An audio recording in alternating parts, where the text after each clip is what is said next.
This is lesson 11. Have no fear. Mr. Steinbeck is here. Lesson 11, I would say the only thing different that we're doing is really not too much.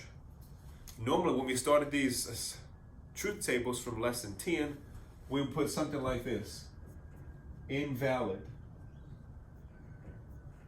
This time, what we're going to put is non-equivalent. For invalid, it was true premises and a false conclusion. Lesson 11, there's no conclusion and it's only premises. Only premises.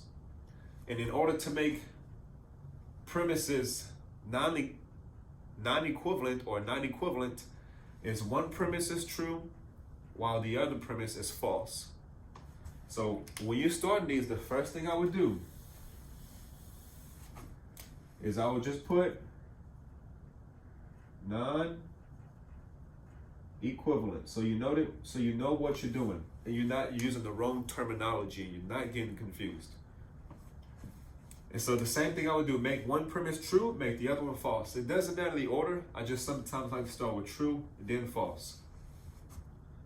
Two premises, conditional, not this conditional. This is the antecedent, this is the consequent. Make this one true, and then over here, I'll make this conditional false. Antecedent, consequent. And from there, all you gotta do is just solve it. I will say this: you want to guess, but not guess randomly. Guess so that you do not find a contradiction.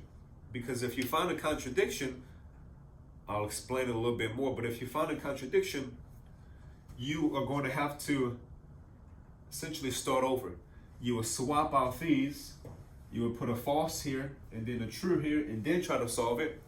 But if you find no contradiction the first time you do it, you stop, and here's your answer. Your assumption that you made, non-equivalent, was true.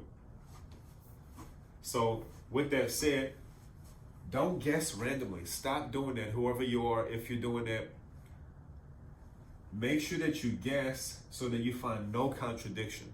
So you want these to be true wherever it needs to be true. With that said, let's get moving. But you have to guess at some point. And so at this point, we are going to guess. I'm going to guess that, well, you don't really have to guess here, because this one I would be guessing, but this one I wouldn't guess, because the conditional is false when the antecedent is true and the consequent is false. So I know that I have to make this true, which is fine because the conjunction is only true when both propositions are true.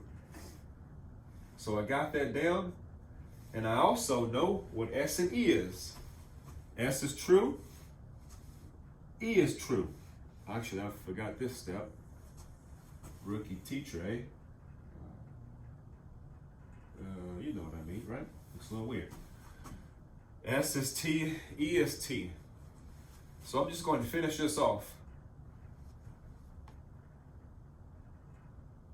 Antecedent is true, consequent false. I know that my F has to be false, so I do not have a contradiction. F is false. Good there, no contradiction. I know the F right here is also false. So let's work it out. This has to be what, class? Antecedent true, consequent false, and the conditional, that means it's false. Good here. And I bring it on down. So I bring this here, this here. Is this okay? Contradiction? Yes, it is a contradiction. It's a contradiction because it should be false. Antecedent true, consequent false. Here it says it's true, it should be false. So when that happens, because it will happen, this time when you guess this true and that one's false, you just swap them. If you find a contradiction, start over.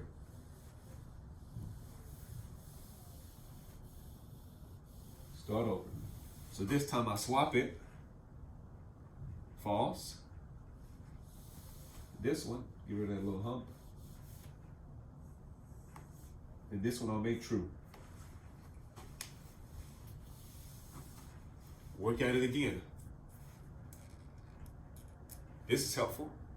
conditional is false when the antecedent is true. I already know S then.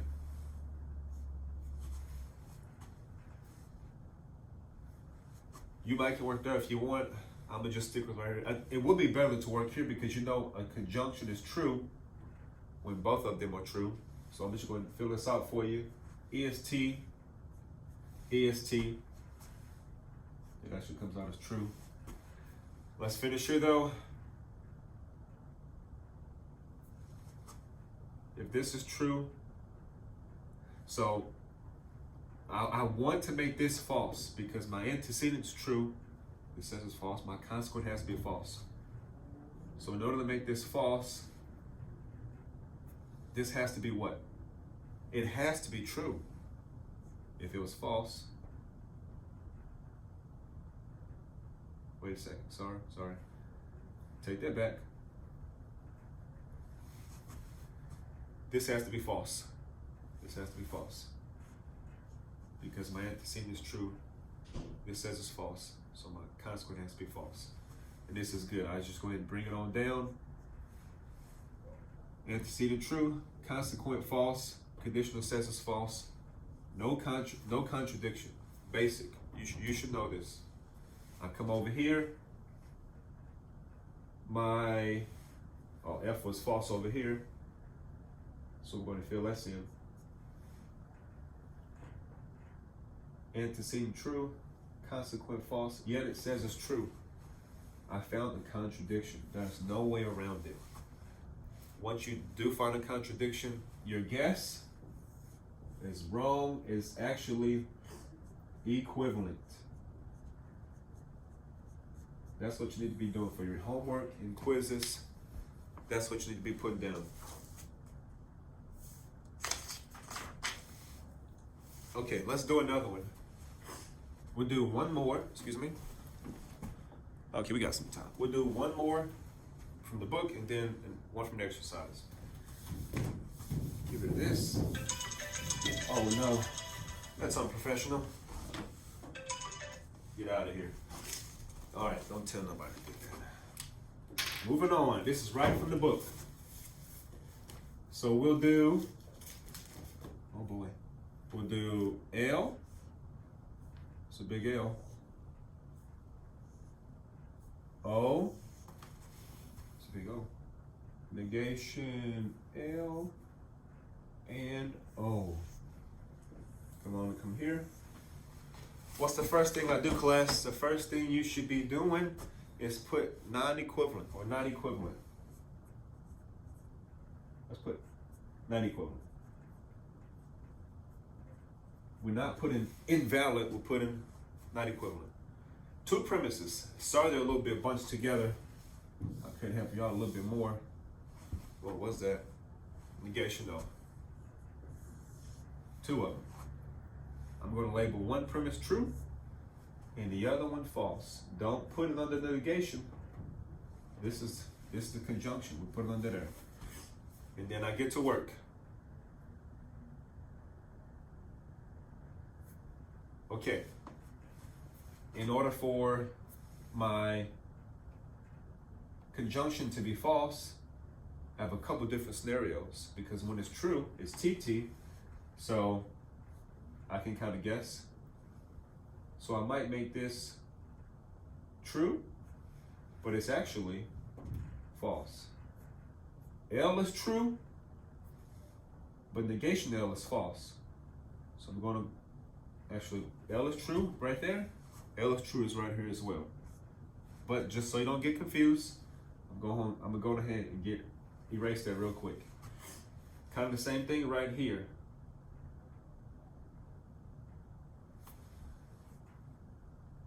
I might put actually, let's make sure I don't get a contradiction. So I'm not guessing too randomly right now. Conditional says it's true. Antecedent is true. I don't want this to be a false because I would find a contradiction. So I want this to be true. So that means F has to be true, but negation O is false. Ooh, actually, that would be a contradiction, right? So Lo siento. O is false, but negation O is true. There you go. I'm gonna go ahead and fill the O in over there. Negation O is T, or true, so O is false. Let's work it out.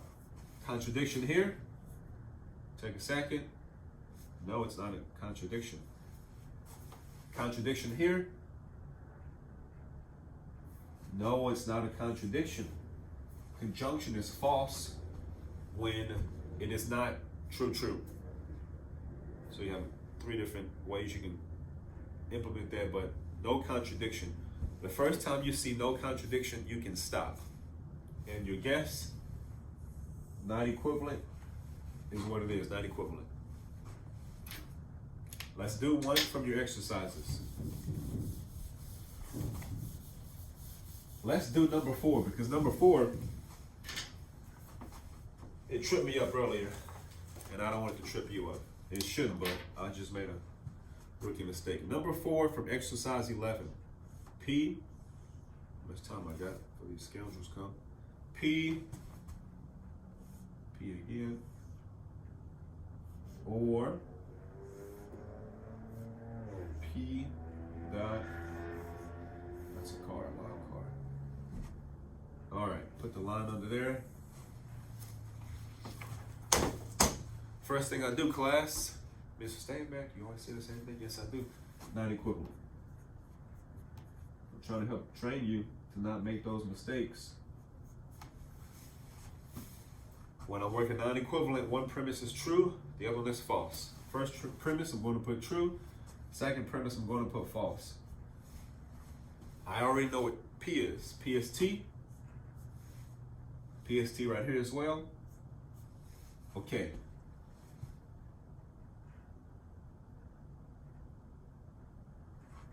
The disjunction is false when what?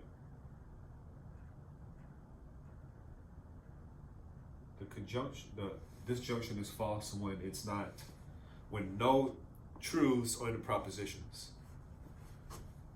So I already got a problem right here. But that's okay, just work it out. So this has to be, let's just make Q, so sorry, let's make Q true. Conjunction is true when both of them are true. Good, is it true, false, disjunction says it's false. Is this a contradiction? Yes, it is a contradiction because disjunction is true when it's one of these, but it says it's false. And the disjunction is false when a truth is absent. But they're both here. So contradiction, what you would do is you do the opposite now.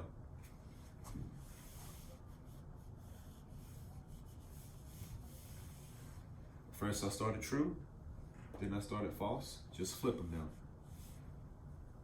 False, true.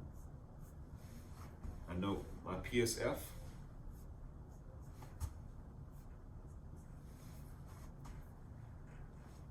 Okay.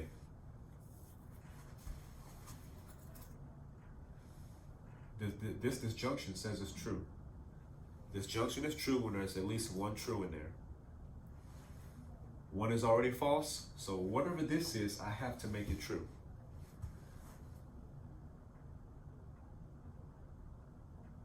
You should see I'm in a pickle already. That's a weird term. Because the conjunction is true when it's true. We'll work through it. So I need this to be a true. I'm just going to put this right here. I need the conjunction to be true because I need to have one true in a disjunction in order to not have a contradiction. I can make this whatever I want. I can make it false or true. I can't get around the fact that it's going to be a contradiction. It's a contradiction. When it's a contradiction, what you assumed was wrong and it's actually equivalent. So wrong, equivalent. Look in the back of your book at the end of lesson 11, and it'll give you a summary statement. It says the shorter truth table method for equivalence, and it has a heart by it. Read those 5 points, and that will just summarize what this lesson is about. If I can summarize it for you as well, set it up, put non-equivalent, make one premise true, the other one false. Try your best not to get a contradiction. If there's no contradiction, you're done. Non-equivalent is correct. If you find a contradiction, try it again.